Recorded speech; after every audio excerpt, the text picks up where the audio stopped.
It was a short time, but thank you, Aoi-chan. After I lost my daughter Aoi, who lived with us, in an accident, I divorced my husband. I promise Aoi in the photo that I will become stronger from now on.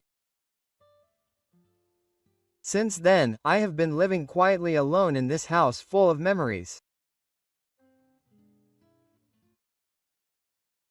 I thought about leaving this house where I have memories with my daughter, but the hope that she might suddenly come back somewhere never disappeared.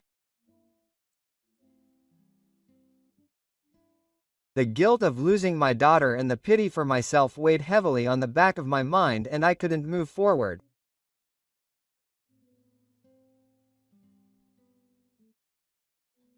One night, in a quiet room, my smartphone suddenly rang. I looked at the screen in surprise and saw the name of my daughter who was supposed to have died. What is this? My heart beats fast and my hands tremble.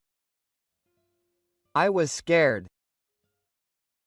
I pressed the answer button and heard Aoi's trembling voice. I'm back. Can you open it? I couldn't understand what was going on and I was at a loss for words.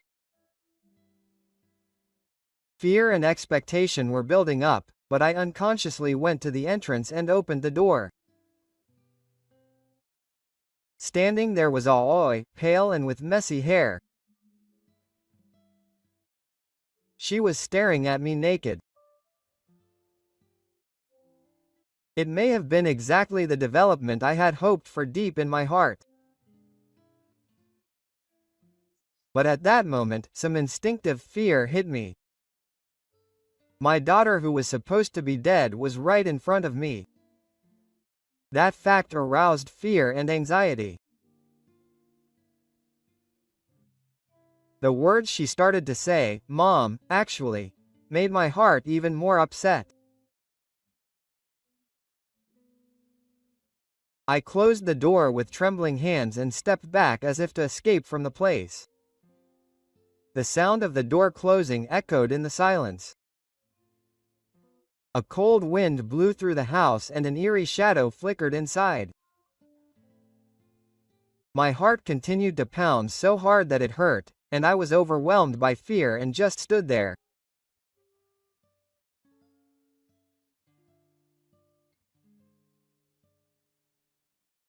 My name is Takahashiko. A few days ago, I divorced my husband, Shiji, and now I'm just dazed in the room where I used to live.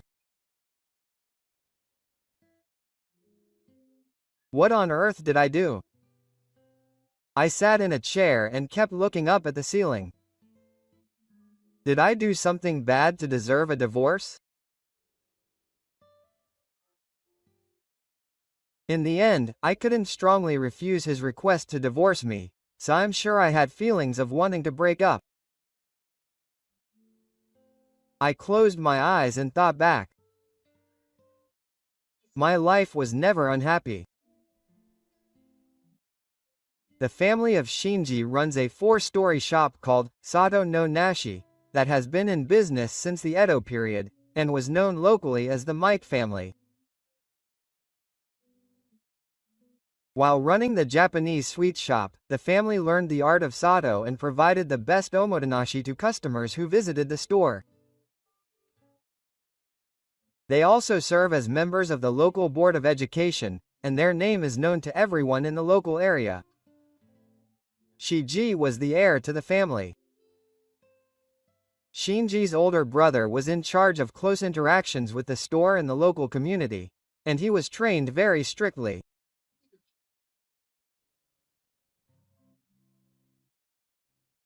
On the other hand, he was raised in a free and easy environment without the pressure of being a successor, and although he didn't know the word nice, he was so spoiled that Shinji himself said so himself. After marrying him, I often went to visit my parents' house. Every time, my mother-in-law would bring out an old photo album in front of us and tell us stories about Shinji's childhood, complete with photos. Look at how cute Shinji was at that time. When my mother-in-law Natsu turned the pages of the album, she would look happy as if she was remembering sweet moments from the past. It was good at first. But when it happens every time, it gets boring, so I watch Boji look at Bam with amusement from a little distance. From a third-person perspective, it seems that Makoto is not independent from his parents. Whenever he is in trouble, he always calls his parents, and I felt a little uncomfortable with my mother-in-law who responds seriously to that. Makoto is an adult who is selfish and relies on his parents when he wants something. Both his mother and father are quirky people. They are people who always take care of themselves and take care of their appearance. Expensive clothes will last you a lifetime. It's actually a good deal. It's a waste of money to buy cheap clothes. I deny that opinion. I don't mean to, but I'm the type of person who wants to change cheap clothes regularly and enjoy fashion. Siji likes brand name clothes that don't fit him, and often gets pocket money from his parents. If he listens to his mother's requests a little, he gets pocket money. If you're a good kid and you want something, go to your mother, you'll probably get it. Although my married life with Shiji was different in terms of money, I think it was going well. The gears of our lives were probably off because of that incident. It was 3.5 years ago. My older brother and his wife died in an accident caused by delinquents. The prince was a family traveling in a car when a truck ran into the oncoming lane and collided with him. Miraculously, only their daughter, Aoi-chan, inherited the family business, but both of his parents and the driver of the other party were killed. I had loved my caring brother very much since I was a child, so my head was a mess with disbelief and despair. The funeral was held only for those who were in a state of seclusion. At the last farewell, I tried to look at my brother's face through the small window of the bucket, but it was closed. When I reached for the small window, wanting to see my brother's face, the funeral parlor staff approached me in a panic and said vague words, saying that the body was severely damaged. I stopped my hand. I want to see my brother's face one last time. I know that feeling is not a lie. I was overcome by the feeling of fear and was unable to open the window. I cried and regretted it while I was imagining it. Before I knew it, Aoi, wearing a high school uniform, came to me in silence as I was crying outside the virtual world and put her hand on my shoulder. Thank you, Auntie. Auntie was the only one who cried for my father and mother. I couldn't bring myself to look at Aoi's face and I continued to cry. It's true that I was crying because I was sad that my brother had died. But I couldn't tell her that I was crying because I felt pathetic. After that, the relatives talked about what would happen to her from now on. I felt that she was an inconvenience, and more than anything, I had a strong desire to take in my brother's daughter, who I loved so much.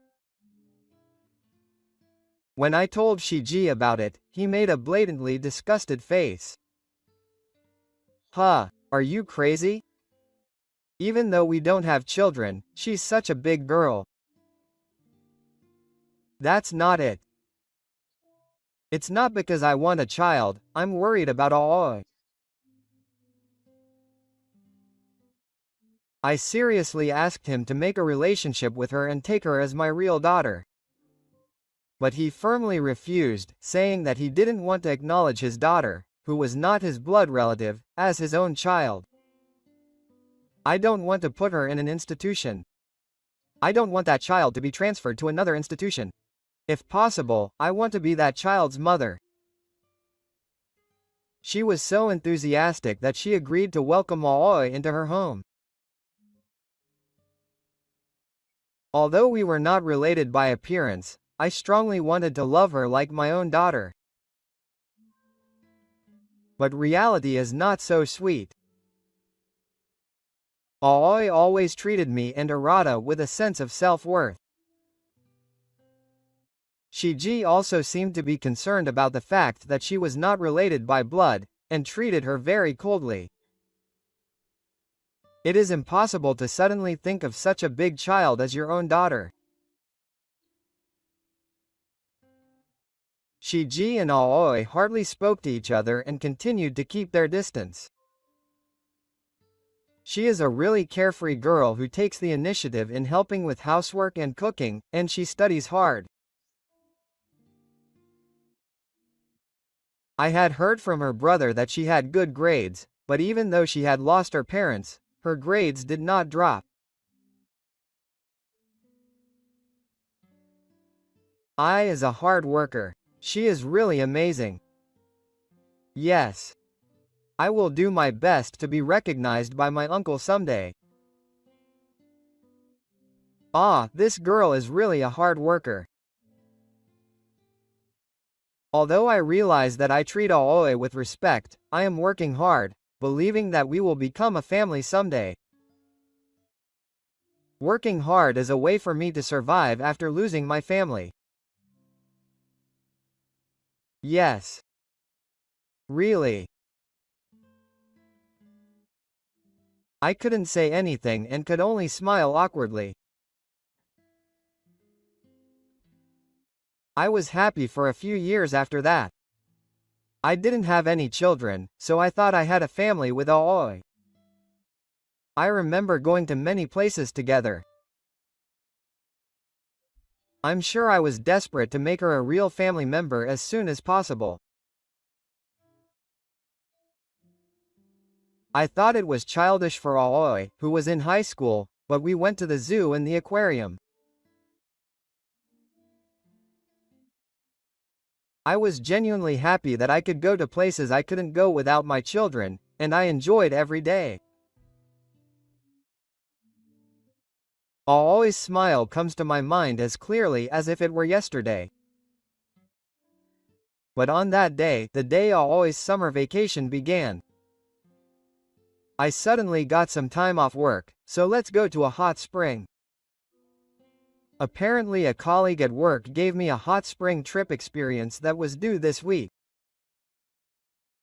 Due to work circumstances, I couldn't go with him, and since it would be a waste to use up the tickets, Shiji and Aoi decided to go alone.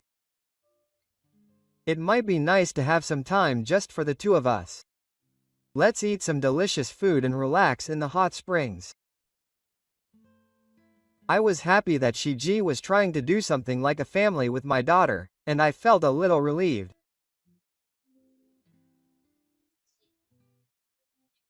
But thinking back, Shiji may have known that I couldn't go on the trip due to work.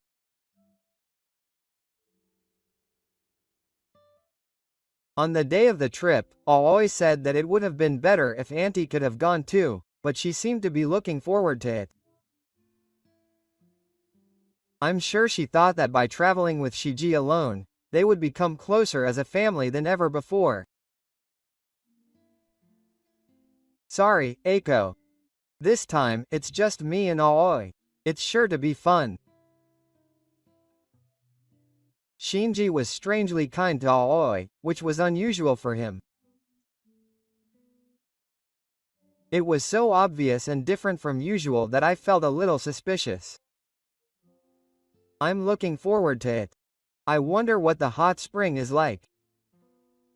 It feels like we're in it because it's cloudy. Shiji and Aoi are laughing together. They're having a calm conversation. It was the first time I'd ever seen that scene. Aoi was a little confused by Shiji's unusual behavior, but she seemed really happy to be able to talk to Shiji. As I watched the scene, I began to think that it wouldn't be long before this scene would become a part of my daily life. The two of them in the car waved with smiles, so I answered back. Who could have imagined that Aoi's smile at that time would be the last for me? It was a 3-day, 2-night trip, but 2 days had passed since the scheduled date and she hadn't come home, so I called her. In reality, I should have contacted her sooner. But if they were having a good time, I felt it would be bad for me to call her, so I hesitated, and maybe that was a mistake. Outside, there was a strong wind and heavy rain, and the rain that was beating down on the sky made me even more anxious.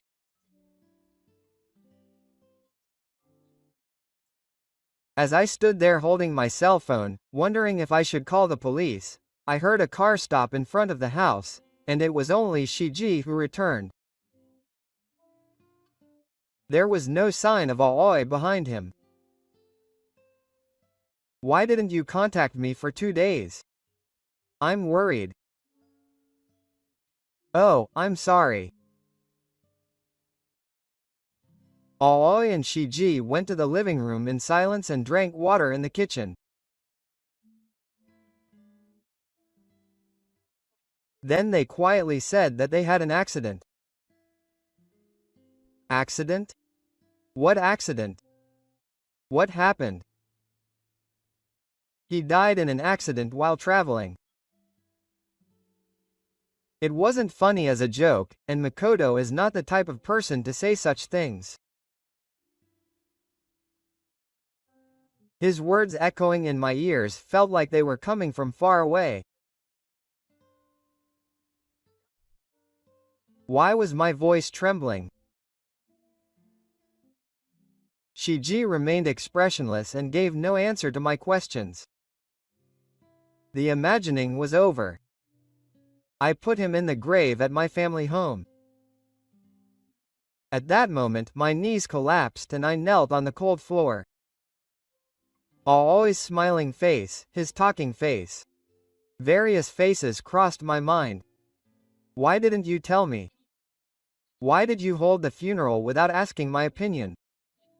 Isn't that strange from a common sense perspective? It was in no condition to be shown.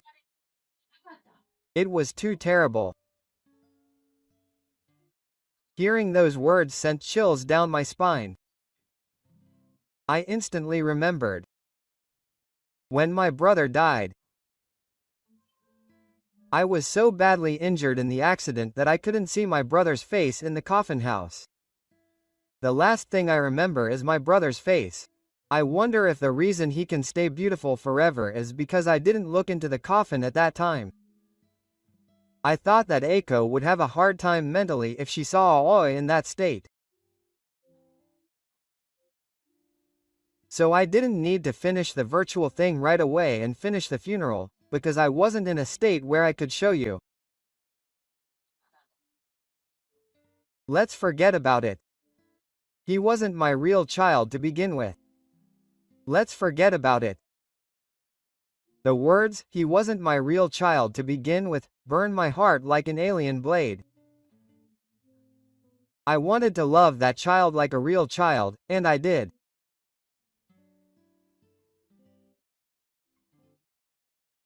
I swallowed the words that continued my feelings for you. Because I felt that no matter what I said, it would not be conveyed to the truth. Then, because of the low judgment, I was not even allowed to visit the grave where Aoi sleeps, and I was even forbidden to speak my daughter's name in the house. There was no child named Aoi in this house. Shiji tells me to make sure. He grabs my shoulders and waits until I shake my head as a shield. Hatred hidden in the shadow of disappointment takes over my heart. I understand. I will try to forget about that child as much as possible. Hearing those words, he laughs with satisfaction and turns away. With Aoi gone, we were just a married couple again, and Shiji gradually became cold towards me, spending less time at home. Even when I made dinner, he would often not come home until midnight, and even when I cooked, he would sneak up on me. But I continued to cook. I felt that if I stopped cooking for someone now, I would be hit by the disappointment of losing my daughter, so I felt that if I lost my connection with Makoto, I would truly lose Aoi.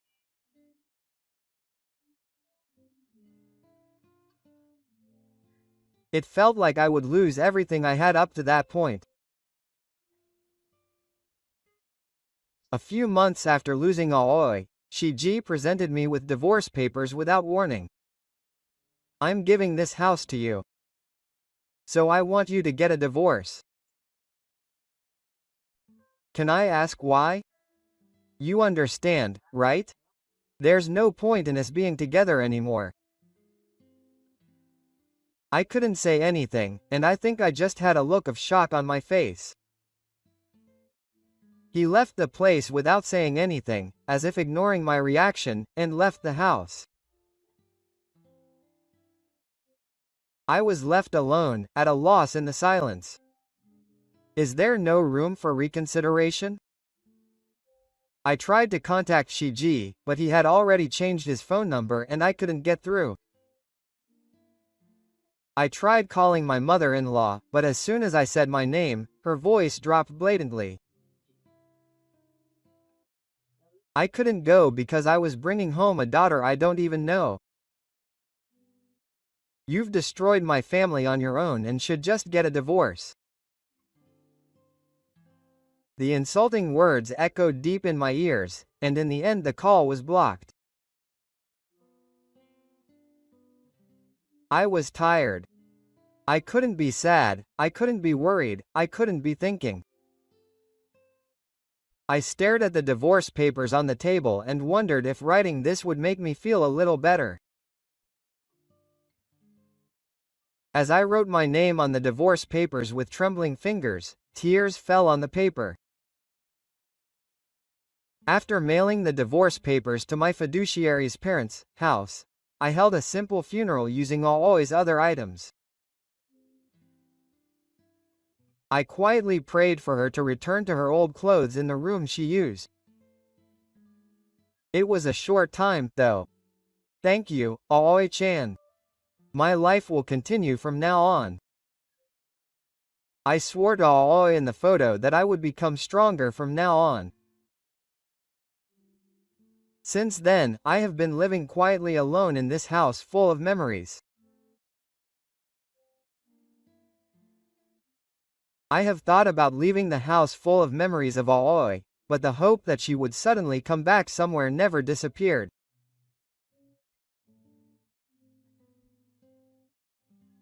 In addition, the feelings towards my deceased brother and his wife and the pity towards myself weighed heavily on the back of my mind and I couldn't move forward.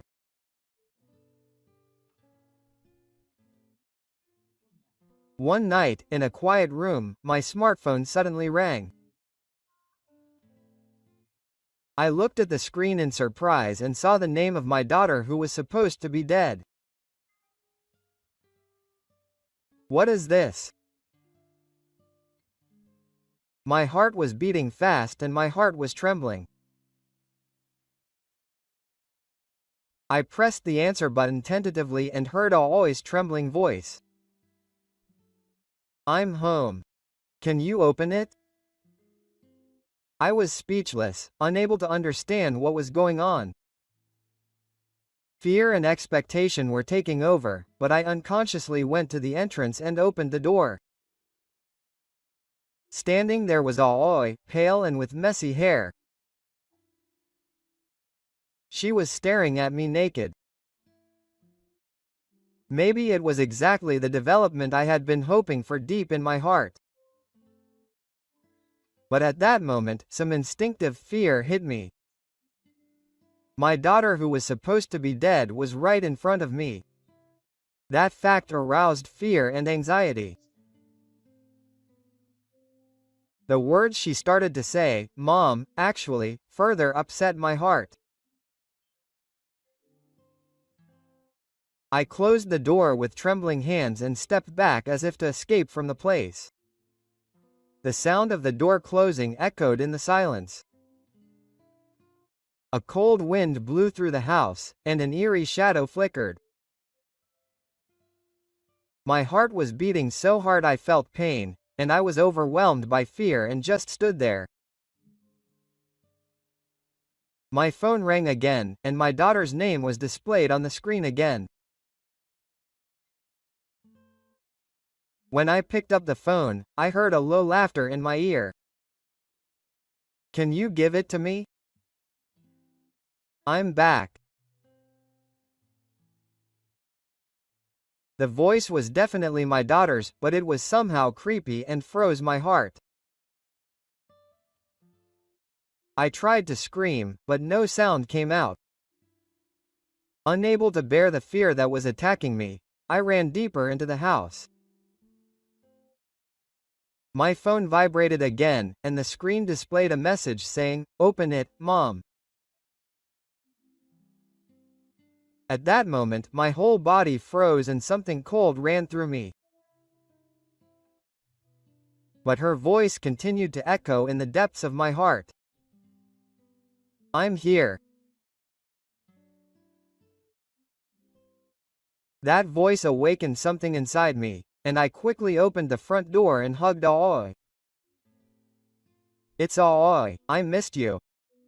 I missed you. Yes, yes.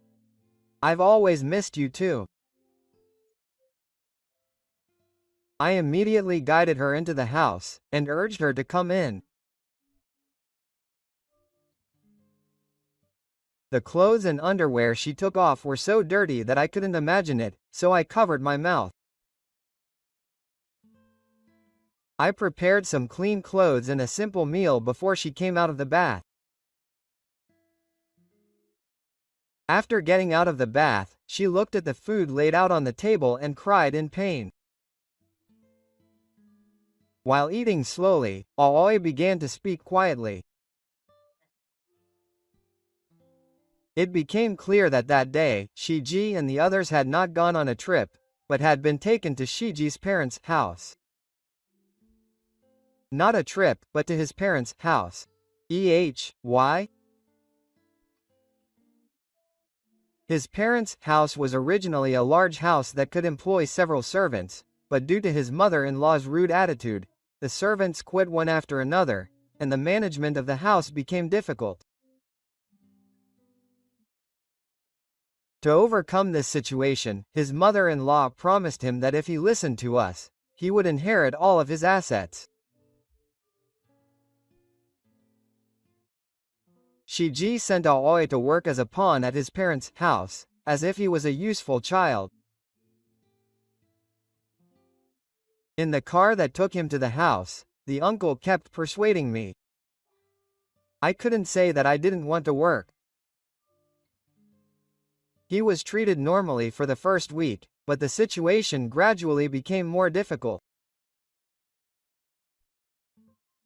Days went by with no food and cleaning and other chores.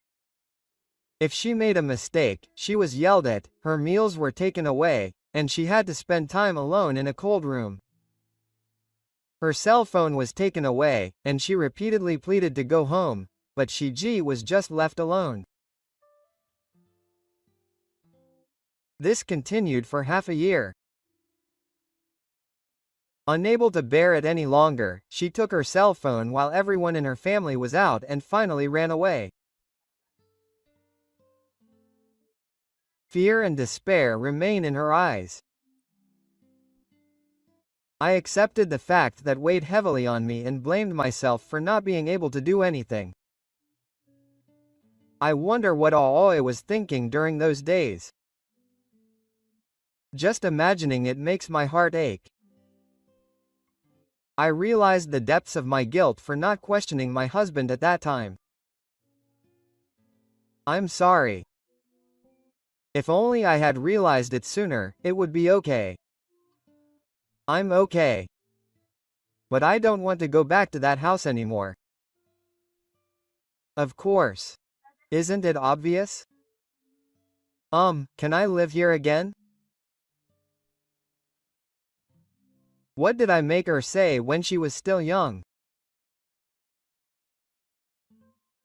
I hugged her right away and told her it was obvious. This was her home. As I pressed her face against my chest, her eyes gradually closed with tears.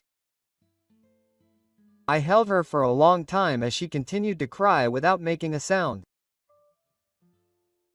With her eyes closed, I said, "Let's go to the hospital tomorrow," and Aoi nodded slightly. The next day, in the hospital waiting room, I looked at my daughter and made a decision. I will never leave her again. I will absolutely protect her. Fortunately, Aoi did not sustain any serious injuries. However, I could see that she was in poor nutritional condition and was mentally exhausted. I took her hand and told her that from now on, she would have a mother. Aoi seemed a little surprised that I had used the word mother for the first time, but she said yes.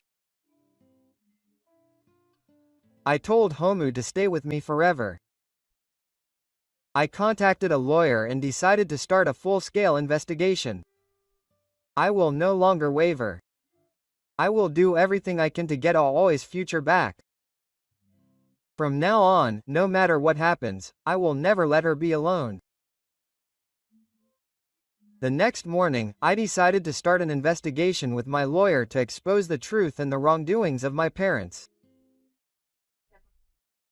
If what Aoi said was true, it would mean that a person was restrained and forced to obey. Such inhuman acts cannot be tolerated. The lawyer I consulted suggested that I should contact the police quickly, considering the seriousness of the matter, so I agreed. I probably should have gone to the police before consulting a lawyer. I didn't do that because it was still a family matter. Maybe she thought so. Aoi's food intake has increased little by little, but it's still less than other girls her age. Perhaps it was because of the great mental shock, but she often stiffened her body and opened her eyes just when the doorbell or the phone rang. It's nice weather, so I'm going for a walk along the river. On the morning of the day I went to consult the police, Aoi decided to get up early and go for a walk. Maybe it was because she was feeling a little better. She said she wanted to go outside to change her mood. When I tried to go with her, she refused because it was nearby and went outside with her hand. I'm going. As I left the front door, Aoi looked back and smiled. I was happy to see her smile. But after she left, a sense of anxiety crossed my mind. And as time passed without her returning, my blood ran cold.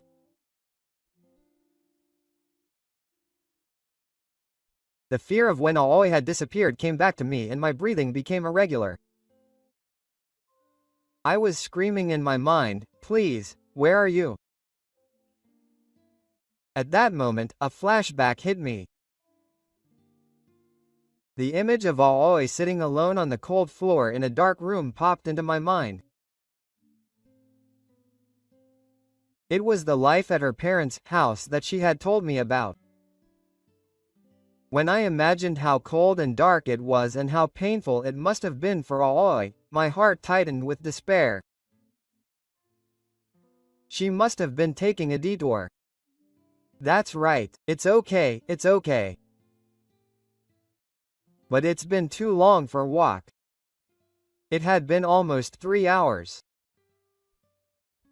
I couldn't have forgotten the time we had promised to go to the police, so I ran outside, worried that she had been involved in an accident. I shook my heart out, not wanting to become a pathetic mother who was still stunned. I looked for recent events for a while and put them on my cell phone. I would definitely help her. I would definitely find her. I told myself that and immediately called the police. I felt a little hesitant to call the police just because a high school-aged girl had been gone for a few hours, but it didn't matter. I called the police and strongly requested that they do so because my daughter hadn't come home. While waiting for the police to arrive, I began to frantically ask around the neighbors. Then, an old woman in the neighborhood who knows our family told me as if she was having a vision. With a puzzled look on her face, she told me that she saw her husband taking her daughter in a car and going somewhere. At that moment, I was overcome with anxiety and despair. My head was confused as to what was going on. I never thought that Shiji would resort to such a sarcastic method. I was stunned, but I quickly shook my head and vowed to rescue her no matter what. I have to save Aoi. I will never let her go again. When I went to Shinji's parents' house with the police officer who explained the situation, only the back door was unlocked, and I entered the house alone to search, but Aoi was nowhere to be found. The room was quiet, and a breathtaking tension was in the air. The police contacted my mother-in-law, but they seemed to be shopping, and they insisted that they didn't know Aoi, and they had no intention of cooperating at all. My heart was tormented by the small official. I bit my lip and couldn't help but say, where on earth did they take her? I couldn't give up. I immediately called all of Makoto's acquaintances and associates one by one from my cell phone's phone book. I didn't care about shame or external appearances. Whatever information I had, if it would help me find Aoi, I'd gather it. A dangerous determination dwelled within me. I had to do whatever it took to get my daughter back. After a while, I received a call from the police. The police officer told me that Shiji had a villa near her parents' house and that she had been frequenting it. At that moment, my heart raced. I had no choice but to go. I immediately drove to the villa and found the window in the room open. I opened the front door without even pressing the chime, and it was unlocked, so I stepped in without hesitation and found Aoi, who was completely emaciated. Shiji was standing next to her with a flustered expression. Shiji seemed to have grabbed Aoi's collar and dragged her forcefully, and she was crying in disgust. The situation was clearly abnormal, and the police officer who was with her quickly separated Shiji and Aoi and held down Shiji, who was resisting. Wait a minute. This is education. It's not violence. I'm sure that child will be prepared for that for half a year. Wait a minute, hey. A police officer quickly holds back Shinji, who is about to jump on me, and the atmosphere becomes tense in an instant. Aoi is shaking and crying when she hears a voice saying, "Mom." Her appearance is like a tearjerker. I run over and hug her. It's okay now, I whispered tearfully, and she seemed to feel a little more secure in my arms. But at that moment, Shiji turns around and starts screaming. Oh. He was certainly at home, but that was something my parents did without my permission. I'm not to blame. A police officer stops Shinji, who is about to get violent, and he is restrained on the spot. Aoi's face was distorted in fear at his violent appearance. The police officer asked to check Shiji's smartphone to confirm the details of the situation. I took advantage of his absence, knowing that it was a little, to find Shinji's smartphone, which was probably in the villa room, and searched for the message history with the exchanges with my mother-in-law. This is it. There it is. Staring at the screen of his phone, he lets out a voice. There are messages from his mother-in-law telling him to make Aoi obey him well. There is evidence of bad behavior such as being strict to make him obey, and his body trembles. What a terrible thing. I can never forgive it. He immediately shows the contents of his phone to the police. The police then take action, and it is discovered that in the past, this house had mentally cornered several fire officials. When this case became a rumor in the area, the fire officials who had worked there until now began to talk about their bad behavior one after another. It seems that most of the women employed as fire officials in this house had a painful past, such as being without a family. Taking advantage of the fact that there was no one to help or support them, they made unreasonable demands and committed violent acts. It seems that some of the fire officials became mentally ill, and a damage report was filed. This led the police to thoroughly investigate Makoto's parents' house. Evidence comes to light that Aoi had been in this house for half a year. The room where she lived was a small storage-like area with only a thin futon laid out. There was no window, and besides the futon, there was only Jupiter's desk. The notebook was written after he was brought to this room, and the contents were terrible. What a terrible thing. The records of Aoi's daily life were left in the notebook, and when I read it, I was shocked. The police took the situation seriously and questioned Shiji's parents, but they just kept repeating ridiculous excuses and immediately decided to arrest them. Shiji, who heard that his parents had been arrested, came to my house in a panic. After pressing the doorbell, he knocked on the door with great force, so I opened the door a little while keeping the door chain on. Echo, I was deceived by my parents. I didn't know anything. I don't know. You should say that properly at the police station. Aoi, are you here, right? Let me talk. No, don't go near that girl again. Shiji, who was completely excited, put his foot in the gap of the door to prevent the front door from being closed. Then he forced his face through the gap and shouted, Aoi, I'll talk to you for a little while. Aoi comes from the back room. He has a gloomy expression and is not a regular. I told him to go over there, but he didn't listen and came near the entrance and looked down. Listen. I'm going to be arrested soon. I've been keeping you in that house for half a year now. Aoi's opinion will also be heard in court. What was it like living in that house? Think carefully and answer. Even if I'm found guilty in this case, it doesn't mean I'll be in prison forever. What do you want to say, Shiji?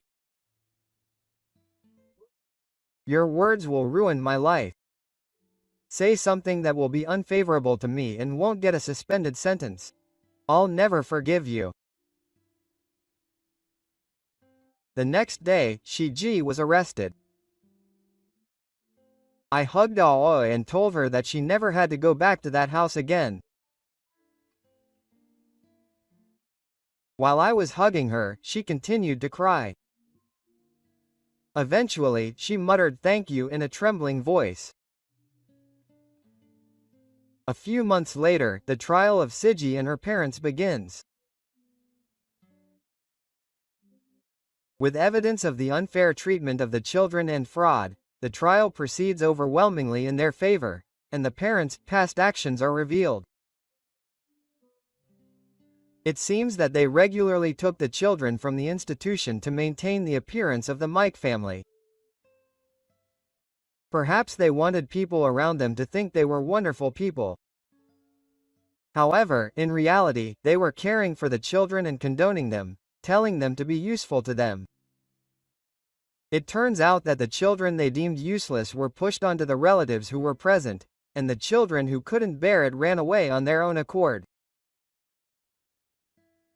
There was a scene in the middle of the trial where Aoi herself was asked to give a testimony.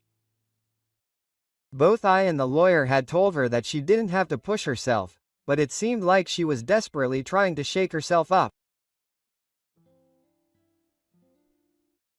Every day was hard, and at first there was a lot of crying. Eventually, I couldn't laugh anymore, and I couldn't cry, and I just thought that morning came and night came.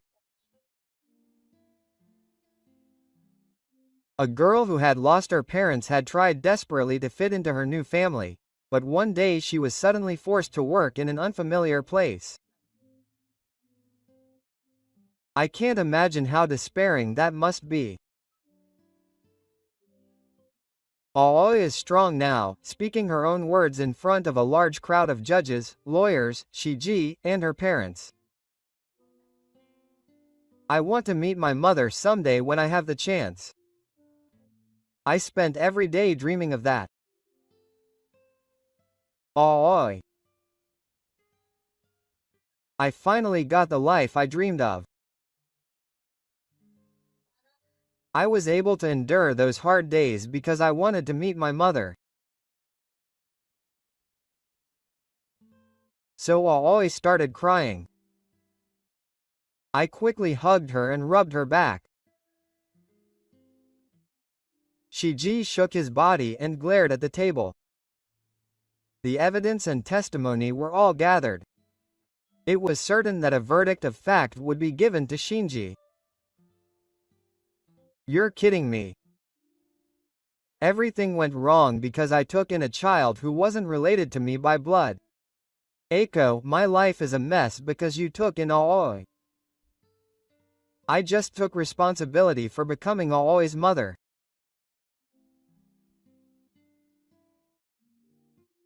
I looked straight at Shinji and he looked away awkwardly. I will continue to look at Shinji forever.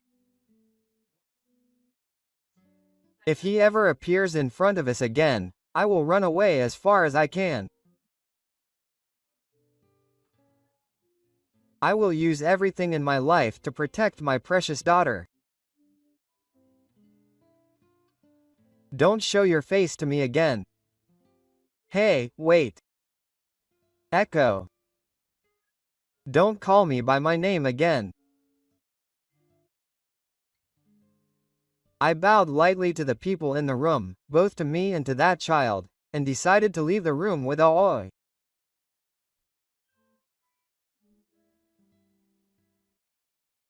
They were found guilty and were sentenced to a short time in prison. I knew it, but I was always afraid that if they didn't stay in prison forever, they might be held in resentment. When I told my relatives about it, the trustees began to frequently report to me about their trips after they were released. The lives of the trustees after leaving the Ministry of Prisons are terrible. They have completely lost social credibility, and were once looked upon with warlike eyes by those around them. But now they are looked upon with cold eyes. My viewpoint is ruins. Students from the operation and operation classes also quit one after another, and no one wants to have anything to do with them anymore. Apparently, the sounds of fighting were unbearable every day in the neighborhood of their parents' house. The sounds were heard by Shiji and his parents, whether it was the middle of the night or early in the morning, and the neighbors regularly called the police. My mother-in-law's mental health deteriorated and she was hospitalized in a psychiatric hospital. Gifu, who had a relatively calm personality, also began to speak and act strangely, destroying the town at night and sleeping at nearby performances. At first, Shiji seemed to be desperately trying to support his parents who were starting to go crazy. However, he was forced into an unmanageable situation and was last seen heading to the ticket gate of the station without his luggage. No one knows what happened to him after that. His friends and relatives also began to point fingers at him and say they didn't want to have anything to do with him, and no one was interested in what happened to him after that. What is Shiji doing now? There is no answer to the question I asked deep in my heart. It was somehow meaningless and at the same time heart-wrenching to imagine him living alone. In particular, my husband was cut off from his friends and walked to the ticket gate of the station with a bang, and no one knows where he is. Aoi and I moved house and are now living alone in a distant place. When we decided to move, I consulted Aoi about where we should move to. I didn't have any particular place I wanted to live. But I wanted to make a fresh start, so I asked Aoi what she wanted. After thinking for a while, she mentioned the name of a tourist spot in the neighboring city of K, about 2 hours away by car. That area is lively, isn't it? Have I ever said that? Yes. I said my mom and dad. A sharp pain runs through my chest. The accident in which Aoi's parents died was on the way back from the trip. I see. So this tourist spot was the destination we mentioned on that trip. I couldn't help but ask Ino. Because I thought it might be painful for her to remember her parents who had passed away. I want to start from here because I have so many happy memories. Yes. If that's okay with Aoi. She is currently receiving counseling to take care of her mental health. She often cried in the middle of the night and had a difficult time, but she began to calm down a while after the move. If she wants to go to college, I would like to support her, and if she wants to get a job, I think that's fine too. The fact that she was held up a little more than other young people will not go away. She must have been deeply scarred. But there is still a long life ahead of her. Do your best. I really want to support her so that she can live a happy life. When I open the window of our new house, I can hear the illusion of the bustling Hakka Street in the distance. Aoi sits by the window, quietly closing her eyes and feeling the wind. When I approach, she slowly opens her eyes, looks up at me and smiles. It's a nice place. Yes. I hear a happy voice. I watch her slowly regain her smile, and I'm happy. Aoi, who was sitting, stands up and suddenly hugs me. I'm a little surprised, so I ask her what's wrong. She laughs in my chest. It continued like that for a while. I look out the window while being held by Aoi. Come to think of it, when I was little, I hugged my beloved brother for no reason. I can see a plane trail on the other side of the blue sky. I wish it was all a dream. I closed my eyes and opened them, and I was the me of my childhood and my beloved brother was there. It seemed like a very happy dream. Let's be together forever from now on. I gently stroked the head of the shyly wiggling face. Aoi looks up, and I can see that it's all thanks to my brother, who I was immersed in. Thank you for helping me. I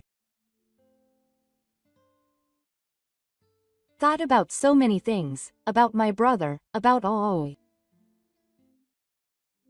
The tears won't stop flowing and I'm in trouble. No, I'm not sad.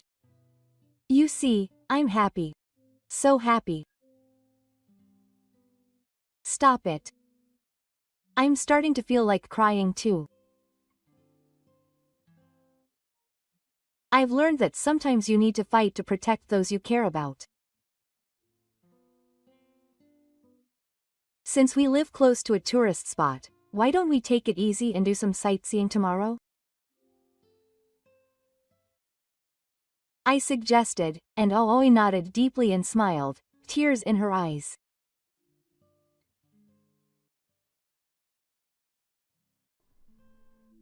Are you going to eat with me?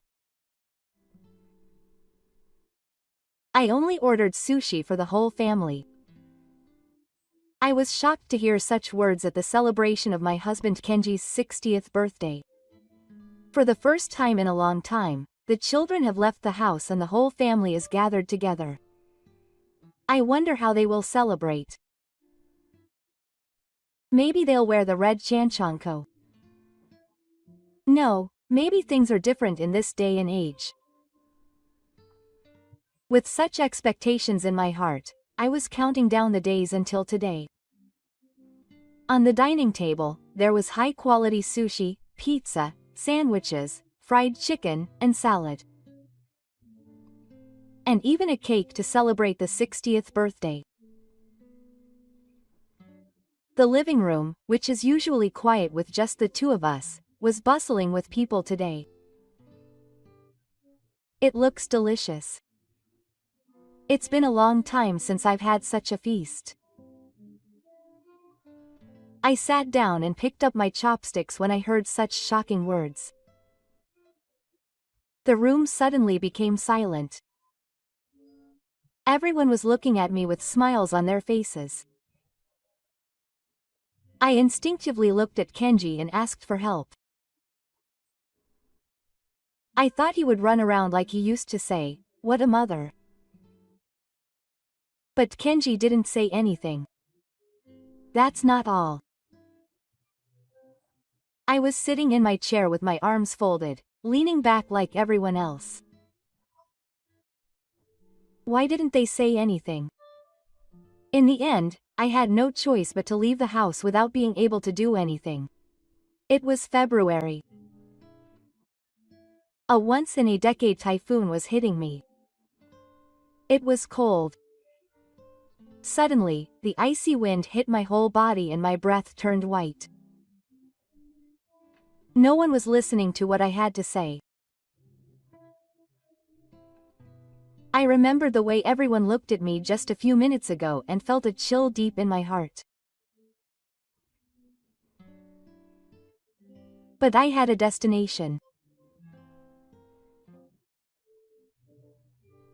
A few minutes walk away was my name, Mariko Takeuchi. Ever since I was a child, I often envied my friends' houses. Every morning I would wake up to my mother yelling at me.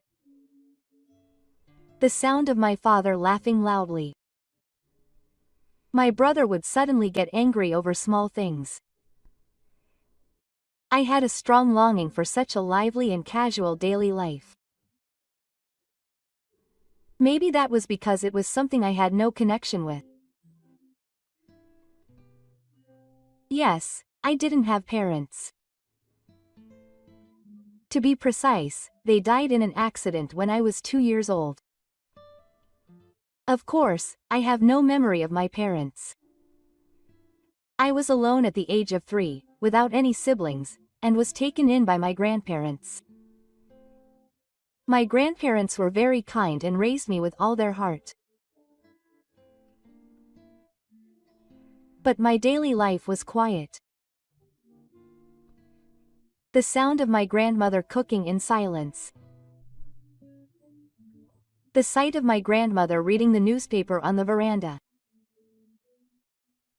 The smell of rice cakes wafting through the house. Those slow days were very warm, but at the same time, they also made me feel lonely. I wondered how I would have lived if I had a father or a mother.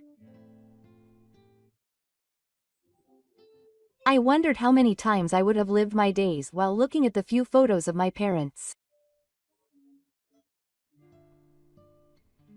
My grandparents got sick one after another and did not live long.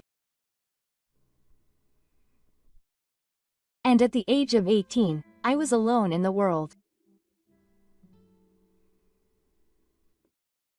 I also wanted to have a lively family someday. That was a wish I had always held deep in my heart. Then, when I was in my 20s, the weather came to me. I started working right after graduating from high school, and at work, I met my future husband, Keji. He was 2 years older than me and was like a reliable older brother to everyone. Mariko really couldn't do without me. He always said that with a smile and helped me out without any hesitation. But that's not all. Kenji also has a gentle side, saying thank you for even the smallest things. I was attracted to him as a lover, but I also felt some feelings for him like a father or an older brother.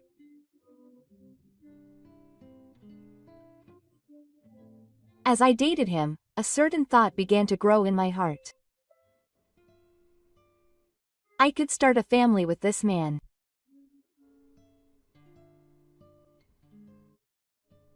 Mariko, will you marry me? When he proposed to me, I was so happy that I jumped up and nodded immediately. I had no doubts. After we got married, I quit my job and became a full-time housewife at Kenji's request. I want Mariko to stay at home and protect my family. I felt my heart fill with Kenji's words. I wake up Kenji while preparing breakfast. After seeing him off, I go shopping, clean the house, and do some laundry. At night, we sit around a table together, laughing and talking about what we met today. On our days off, we sometimes go out together, and sometimes we watch movies until late at night. And before long, life was born in my stomach. I spend time at night stroking my growing belly with Kenji. Oh, how happy I am. The family I've dreamed of since I was a child. I'm finally within reach. And it will grow even bigger. I'm sure it will be a lively day from now on. Spending every day for this family will be my purpose in life. I spent each day savoring such happiness. After that, we were blessed with 3 small treasures, our eldest son Yuta, our eldest daughter Akemi, and our second son Shoma. A long-awaited lively family. However, I think it was around the time Yuta was born that I began to feel unable to stay calm. Kenny-san is originally a little blunt in his words. For me, who grew up only hearing kind words from my grandparents, this was refreshing at first. He lets me be at ease. He loves me. In fact, I sometimes thought he was very nice. But when it comes to family, I feel a little different.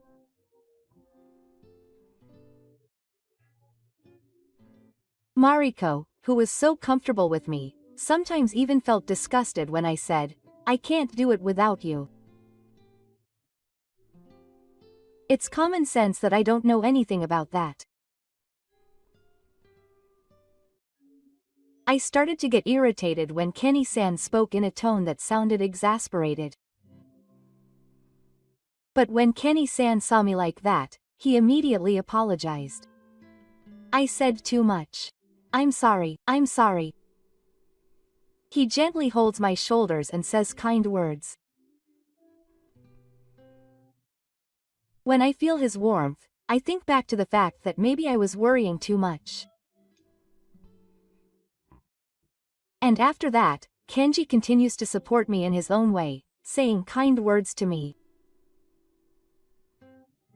To be honest, I was not at a loss at this time because it was my first time raising a child.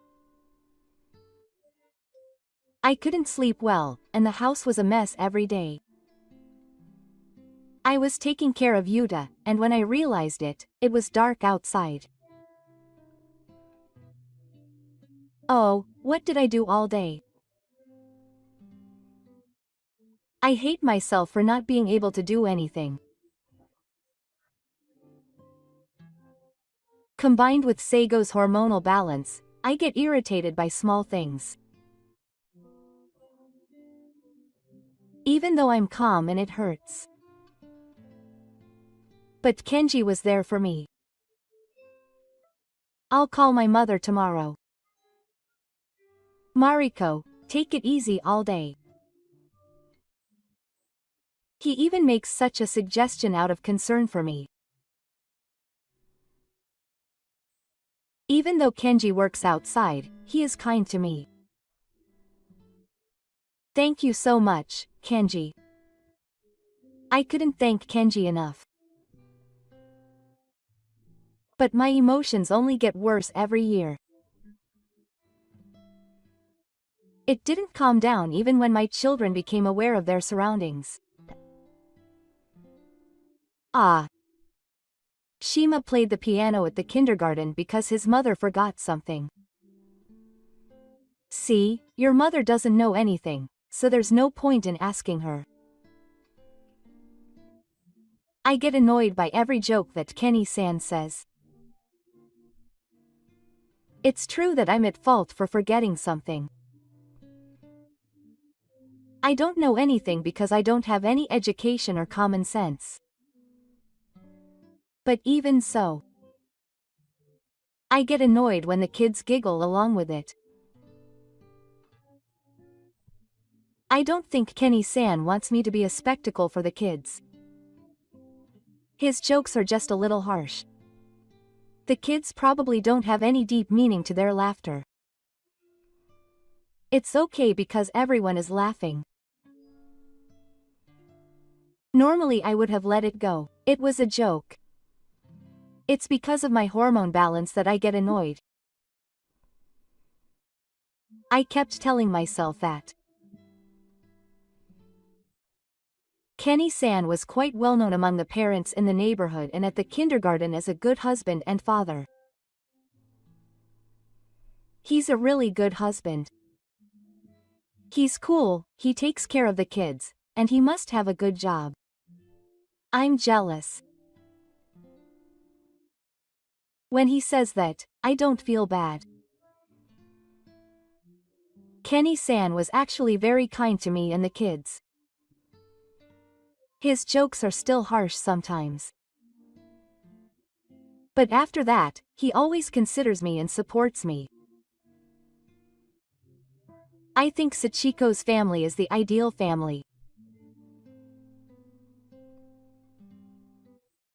Looking back, maybe I was just trying to believe that. Contrary to my thoughts, as the children grew up, things in the family gradually went in a bad direction. And by the time the children reached their prime, they would no longer be able to talk to their mother, so they would keep quiet. That's right. Mom doesn't understand anything. It would be much more beneficial to ask Dad. They left me to belittle me whenever something happened. They only relied on Mr. who treated me like a nuisance. When I tried to speak up, we were just family.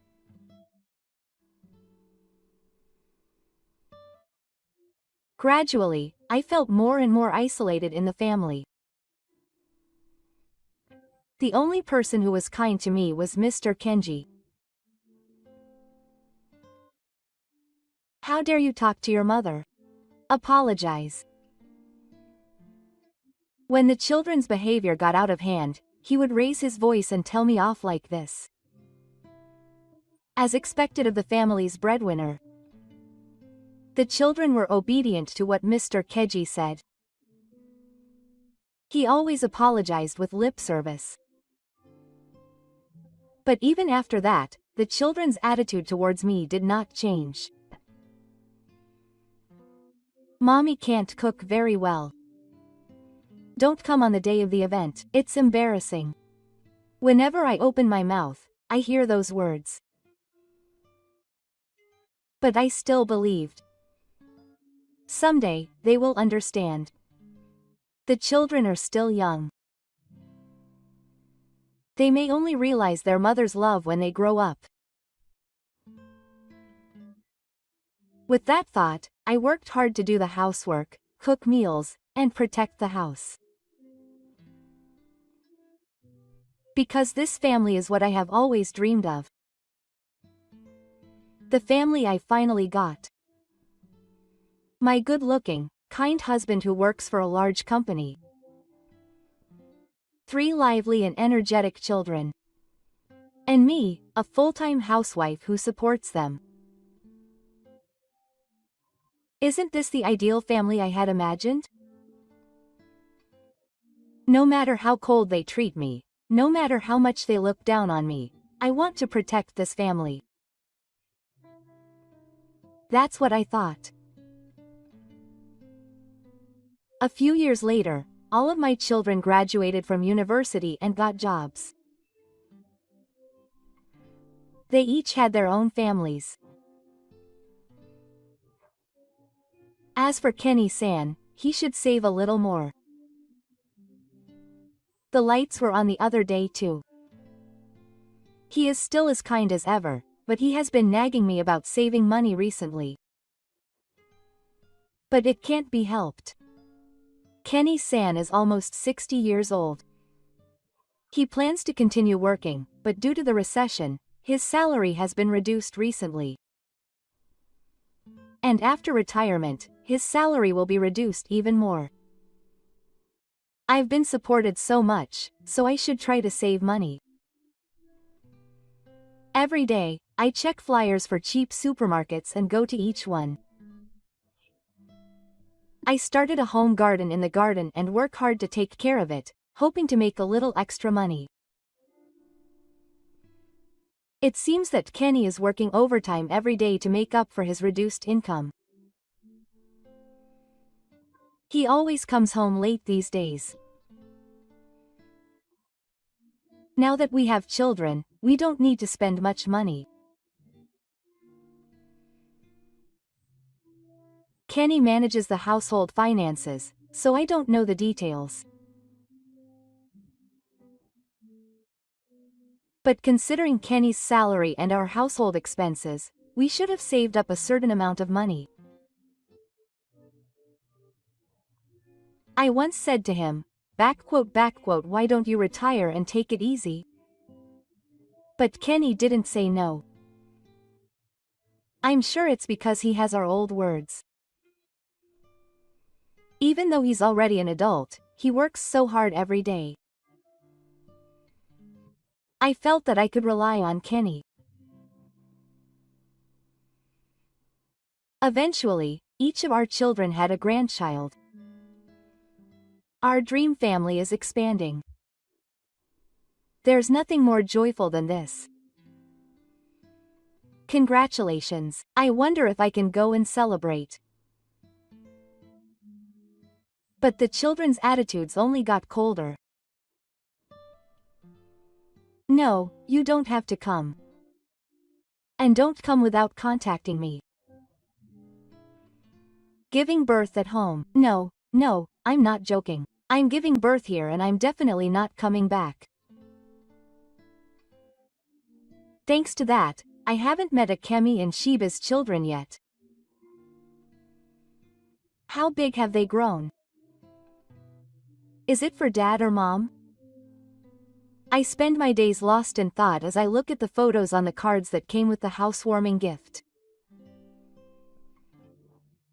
Maybe everyone is a little sensitive because of the recent infectious disease. It's inevitable that they will become like that if it's broadcast on the news every day. I thought so and didn't say anything more. The only one of the children whose attitude was a little different was Yuta. I'll go to my parents' house next Saturday because I have something to do near there. It's not that I'm distant from him. But he seems to be a little concerned about me, and he really does contact me like that sometimes. He sometimes brought Yuta's child Kato with him. He looks just like Yuta when he was little. The time I spent with Kato was irreplaceable to me. Akemi and Tashima have such an attitude, but everything is different. Is it because I didn't raise them well? I worry about this day and day. Kenny-san was as kind as ever. Such a pure person. When I go to a hot spring with my friends and relax, he is considerate and embraces me even though I am like this. I believed in Kenny-san's words. I knew that one day the day would come when all the family members would get along well. Because we are family. I told myself that. And then one day the weather turned bright. All three families were to gather to celebrate Kenny-san's 60th birthday. It had been a long time since I'd seen Tashima. And the children were meeting for the first time. I couldn't help but look forward to it. Apparently the children were making the arrangements for the celebration. I was told to just prepare my house for the venue, so I was busy cleaning the living room. I wonder how they will celebrate. I guess it will be the standard red chanko. Maybe. No, maybe there are more different things in this day and age. That's not all. I hope that this will improve my relationship with my children. With such expectations in my heart, I counted down the days until the celebration. And on the day, the doorbell rang at the appointed time, and everyone started to gather one after another. The children had been rebellious towards me since they were young. But when they met for the first time in a long time, their faces had completely changed to those of their mother and father. The grandchildren were nervous, not used to being in their first home and meeting new people. They were just like the children when they were little. I couldn't help but tear up, thinking that this day would come. It must have been cold. Come in. I called out as naturally as possible so that my tears wouldn't be noticed. When everyone had gathered, the intercom rang and the food we had ordered arrived.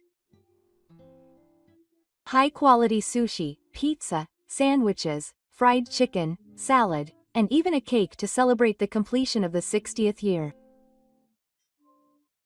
The living room, which is usually quiet for just the two of us, was filled with many people and was lively today. It looks delicious. It's been a long time since I've had such a feast. I sat down and picked up my chopsticks. Ah. Grandpa, are you going to eat with me? The room was silent. Yuta was looking mean. Akemi and Shiba followed suit. We only ordered sushi for the family. That's right. I lost count. Everyone was looking at me with a grin. I couldn't help but look at Kenny's book and ask for help. I thought he would go around like he used to, thinking, "What are you saying to your mother?" But he didn't say anything. And that's not all. He was sitting in a chair with his arms folded and leaning back like everyone else. Why didn't you say anything? The kids couldn't stop talking to me when I didn't say anything. You tried to make us debt and push it onto us, but you're still a family. That's right. Do you think we don't know anything? You're not my mother anymore. Pushing us into debt? What are you talking about? I really had no idea. I've never been in debt once in my life. But it seems like the kids are saying that I got into debt and they're trying to make us bear the burden. What does that mean? I don't understand. Oh, they're pretending not to know. I can't believe it. No matter how hard I try to explain, no one is listening to me. Dad, please say something. I don't want to breathe the same air as this person. Hearing Yuta's voice, Kenny-san stood up with a grin. It's not what a mother would do to push debt onto her child. Let's get Mariko to leave too. Everyone is fine with that. The children all nodded in unison. No one is listening to what I'm saying. There's not even a single fact. Yes, yes. Get out, outsider. Get out. Shiba waved his hands as if to chase them away. That's right, get out, get out. When Yuta said that, everyone else repeated the words as if it were a festival call. There's no point in staying here anymore. I get it. I quietly stood up and left the entrance. From the living room where I had left, cheerful laughter was echoing. It was February. Moreover, a once-in-a-decade big kappa was attacking. It was cold. Suddenly, the wind blew my whole body, freezing my breath. No one was listening to what I was saying. I remembered the look in everyone's eyes just a few minutes ago and found myself filling up deep in my heart. But I had a destination. I rubbed my hands together and headed towards the person's house. After arriving home and waiting for a while, my smartphone rang. I looked at the screen and saw that it was the owner of the house. Did you arrive home safely, Mom? Yes. The person on the phone said. I'm keeping you warm, quote. I answered with a smile. It all started a few weeks ago. That day, Yuta came to my house during the day on a weekday, which was unusual. He had work nearby. Usually, when he says he's coming to my house, it's really just a short time, and we just stand there and talk for a few minutes. But that day was different. I sat on a chair in the living room and put away the cake that Yuta had brought me. It was the first time he'd ever brought me a cake.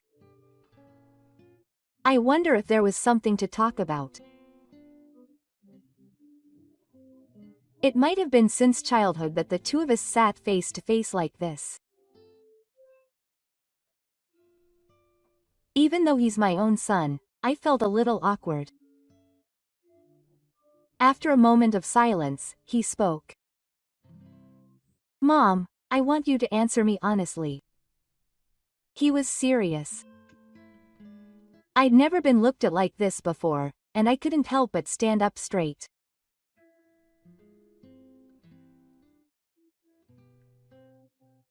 Mom, you're in debt, but you're not actually in debt.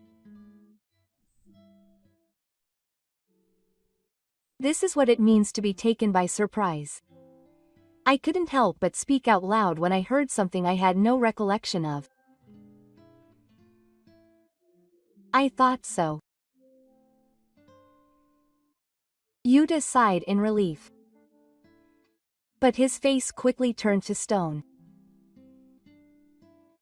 I heard that my mother was in debt. I felt a chill go down from deep inside. Of course, I've never been in debt.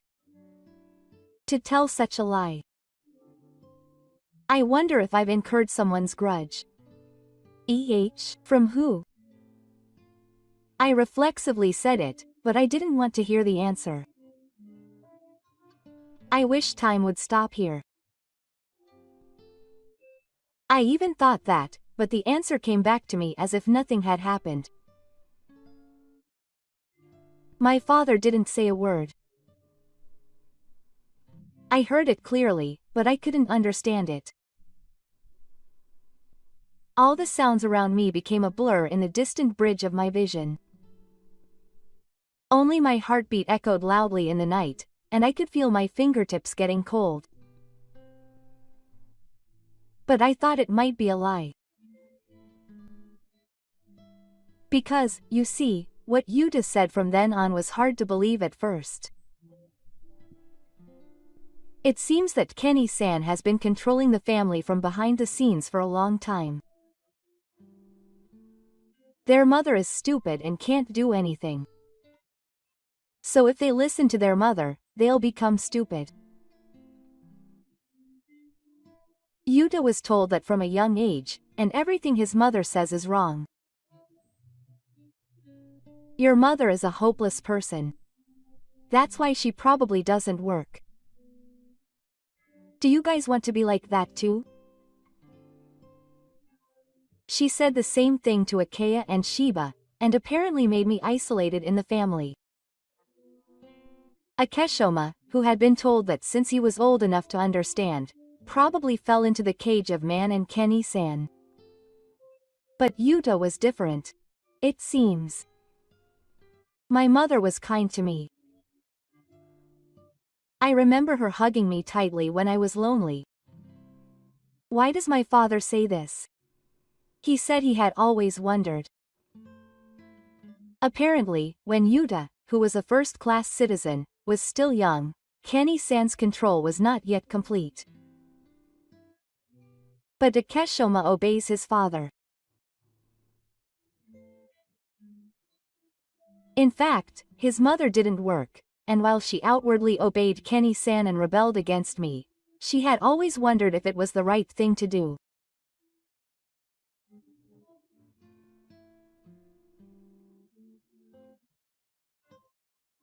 And it seems that he realized that this was wrong when Yuta's son Kato was born and he became a parent and started raising his children, and one day he suddenly thought,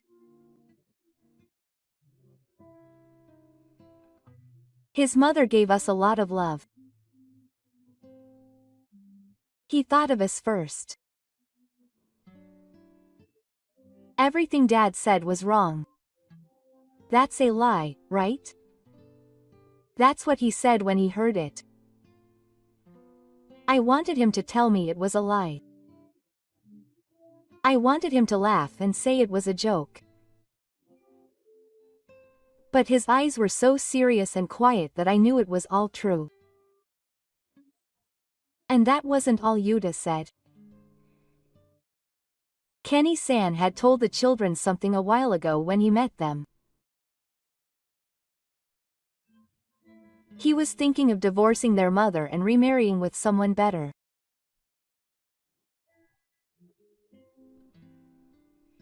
It would only be a loss to stay with an incompetent person who would take out loans and push them onto the children.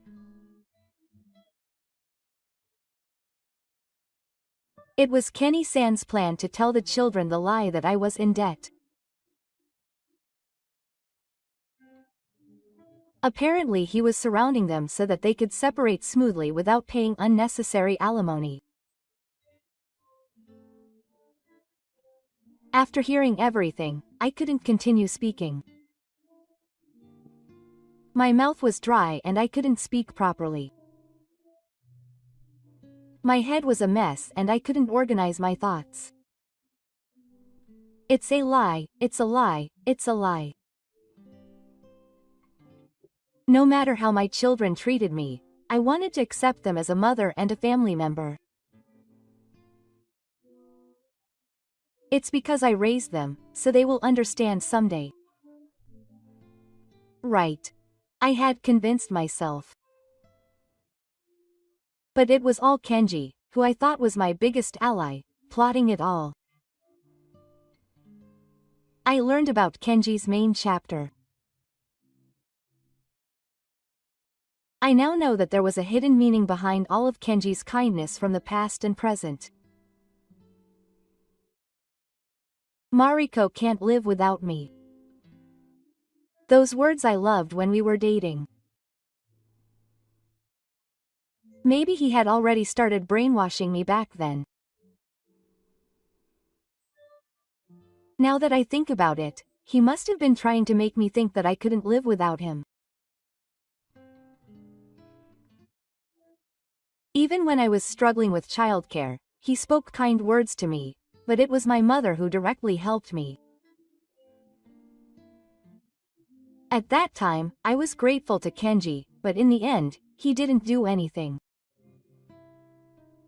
I was working overtime after my salary was cut, so I was just giving money to my affair partner. I had been playing around with Kenji's hands all this time. All the kindness he had shown me was a lie. The days when I raised my children alone, the days when I worried about my relationship with my children, and the days when I believed in him and waited for him even though he came home late were all in vain.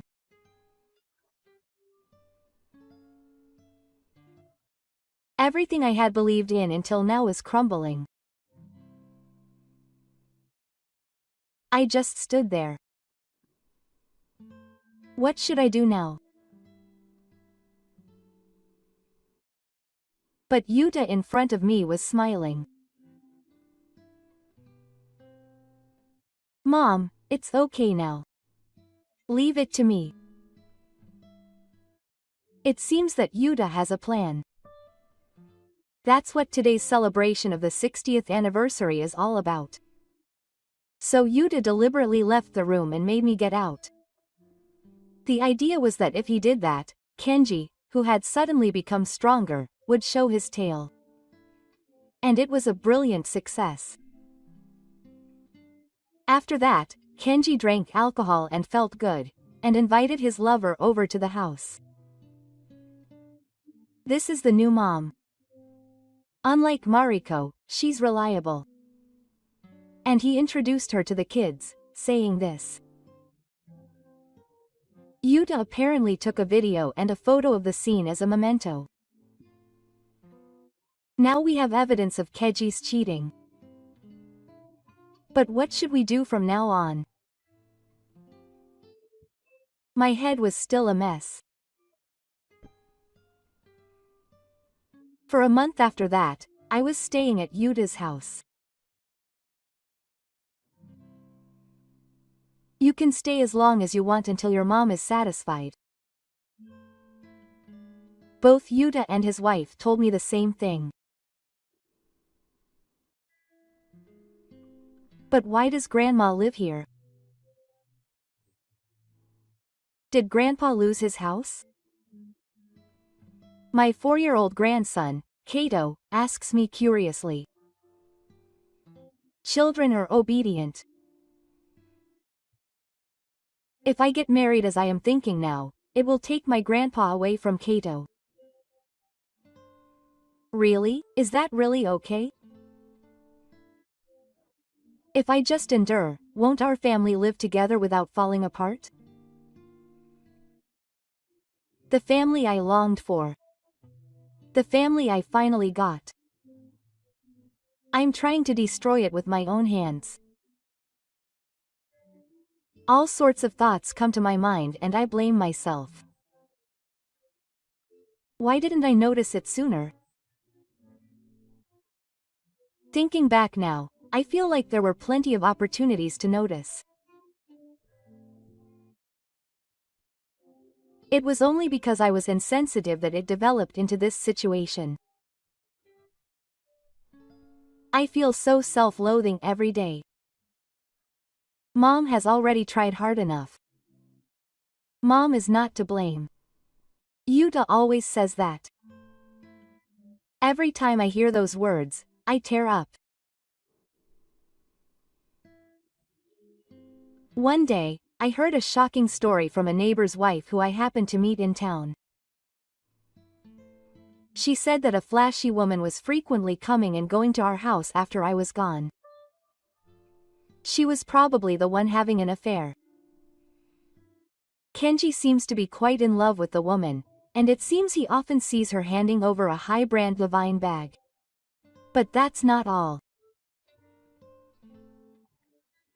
I also heard Kenji say with a smile that he'll let his children chase after the neighbors and their debts.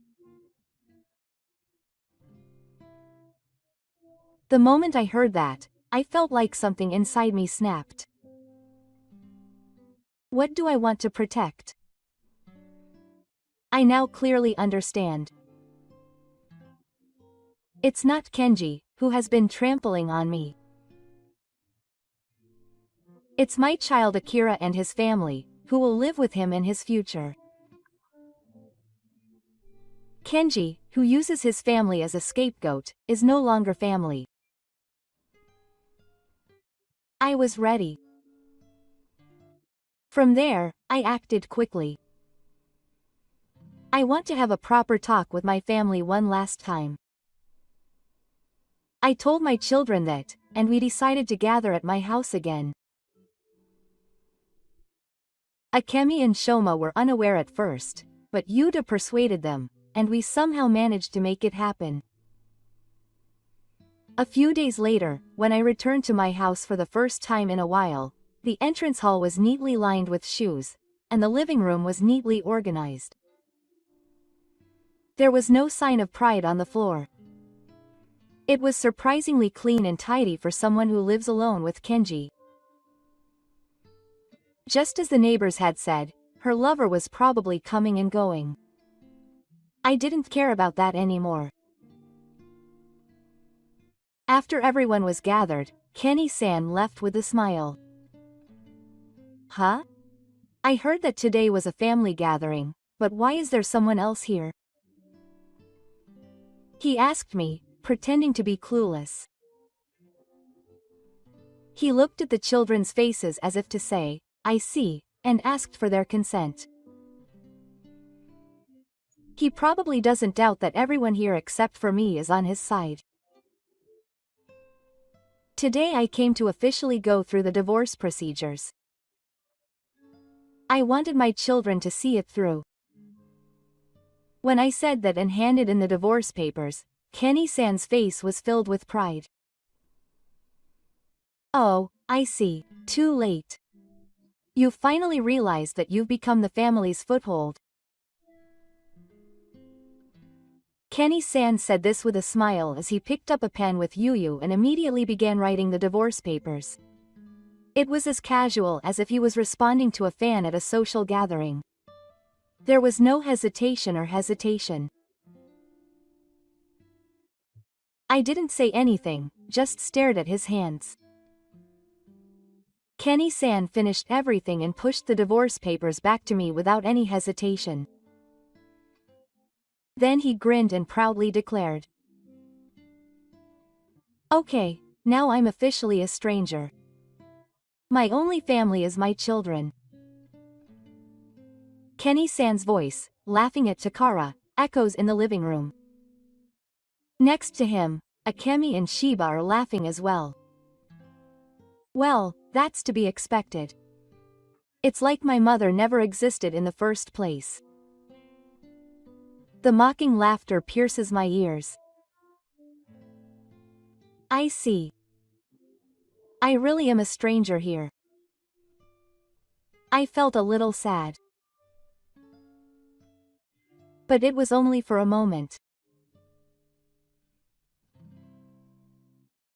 I'm now a stranger to my father too. Yuta's voice echoes quietly. At that moment, the air changes. Kenny-san and Akemi Shiba, who had been laughing, froze in an instant. What? What stupid thing to say? Quote. Kenny-san's face was half laughing, but in the depths of his eyes, anger and irritation could be seen.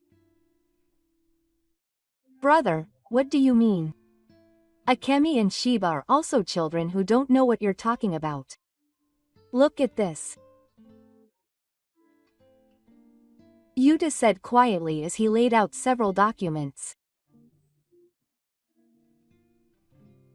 Akemi Shoma seemed unable to understand the situation and looked at Yuta with ease. Kenji-san was walking with his arms folded, with a relaxed expression. Is it finally going to start? Anxiety and expectation swirled in my chest, and I couldn't help but hold my breath. Yuta flicked a hair with his fingers. Dad is borrowing money and trying to force it on us.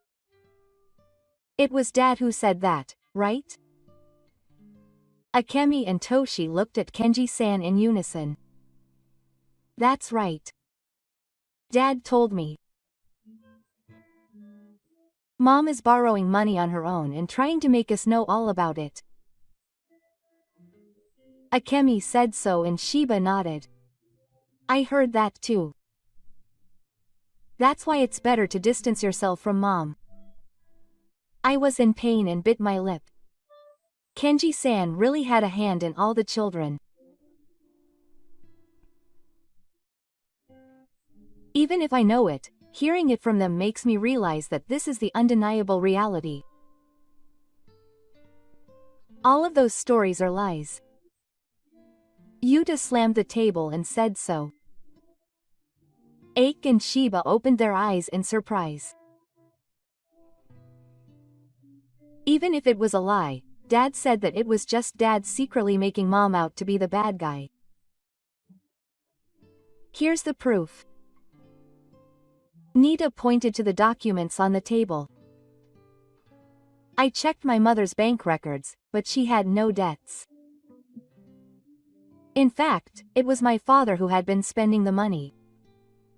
Akemi and Shiba looked at each other at his words. Looking at this, it was a loan from a consumer loan company. Even though it was in my father's name. They were changing the story to say that my father had borrowed money. Akemi picked up the document as if she couldn't believe it. Shiba also looked at it and turned pale. It's a lie. It can't be. This can't be true. I told you, you're being deceived by your mother. Kenny stood up and raised his voice. But Yuta was calm. This is not the only evidence. He said this quietly and took out a voice recorder. There was a voice recorder on it. What do you think you raised 3 children for? It was undoubtedly Kenny's voice. It must be the voice of him talking to the neighbors about how he was going to get it all in one go. How did you get that? Kenny raised his voice and grabbed Yuta. But the voice didn't stop. They believe in me completely. It's convenient to brainwash them from a young age. The audio then cut off. This is proof that we were able to get the help of the neighbors' wives. I could see the atmosphere changing. He was a demigod until just now. He seemed to have become convinced after hearing Akemi and Tomoko's audio. Kenny-san seemed to want to say something again, but his mouth was trembling. This wasn't the only time Dad tried to isolate Mom. Dad was probably the one who had been telling us bad things about Mom since we were little. Yuta's voice got lower. We believed it and rebelled against Mom. But in reality, Mom had always done everything for us.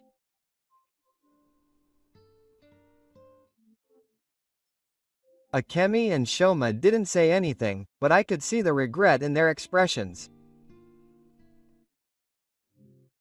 I was late in realizing how much Mom cared about us. But you guys will remember too. Akemi and Shiba slowly lowered their heads at Yuta's words. Mom was definitely trying to face each of us. We just didn't listen. It's true. Mom was doing everything for us at home and at school, but I feel like I was turning a blind eye to it. The two of them raised their heads and turned to me. I'm sorry, Mom. Shiba bowed his head in the same way. The moment I heard those words, tears flowed from my eyes. The long-standing bond between my children. I can feel it melting away now. How long I've been waiting for this day. It's okay. It's okay. I smiled and held their hands. But Kenny-san was breathing heavily and glaring at me. You guys are just right. It's over now. I'm going to remarry that girl. I don't care about you guys anymore. I was quiet. But Yuta grinned. I see. But Dad, did you tell the other woman about the debt? Kenny-san's face twitched. I just met that woman before I came here. I told her about the debt. Then she said she had no use for a man without money. I could see that Kenny's face had turned pale all at once. I quietly stood up and looked at Kenny. Let's end this now. I'm getting a divorce. I'll demand alimony. All through a lawyer. Kenny trembled as he heard this and turned his gaze to the children. Hey, who are you on? Whose side are you on? Who do you think raised you? You know, don't you? Kenny's eyes were stern. But who raised you? Of course it was your mother. Yuta's answer was quick. Akemi and Uma nodded as well, and there seemed to be no argument. The three of them just looked down at Raitaku. Kenny tried to say something but couldn't get the words out. He slowly slumped his shoulders and sat down helplessly. The family meeting for that day ended there. Leaving Kenny groaning in the living room, we left the house.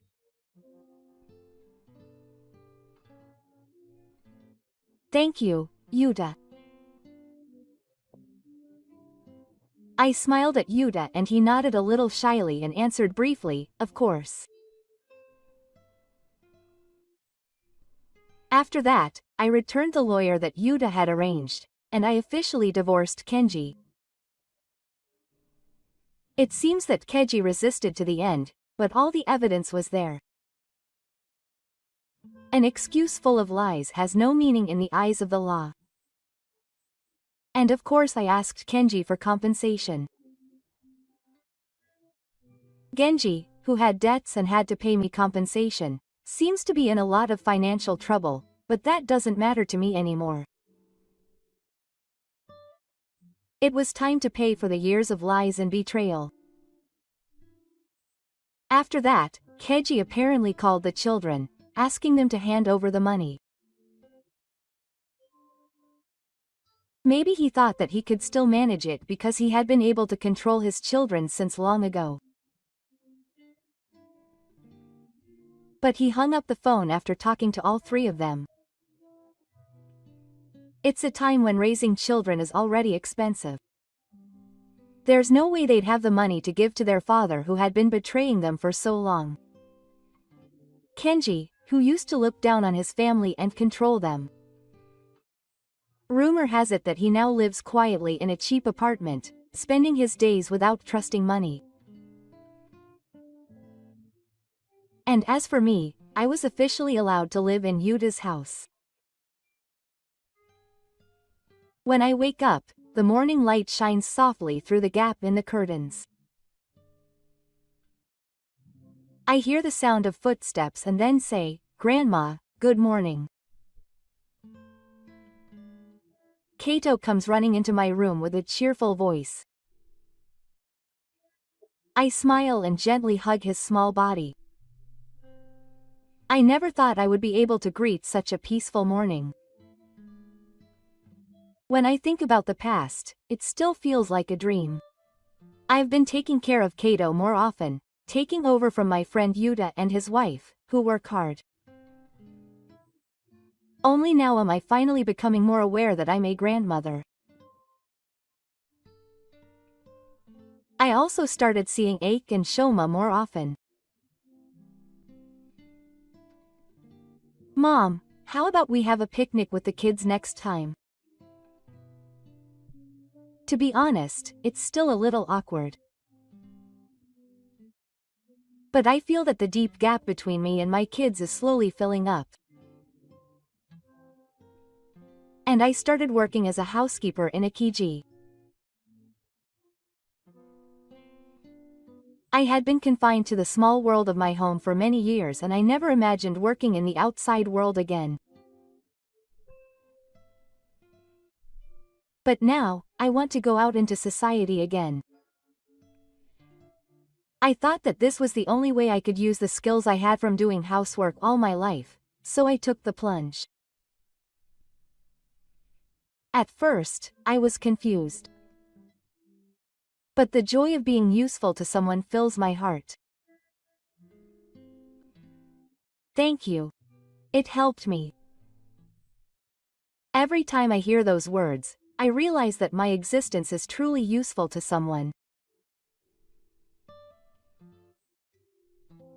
Even now, I suddenly remember my past self, the days when I desperately clung to my family.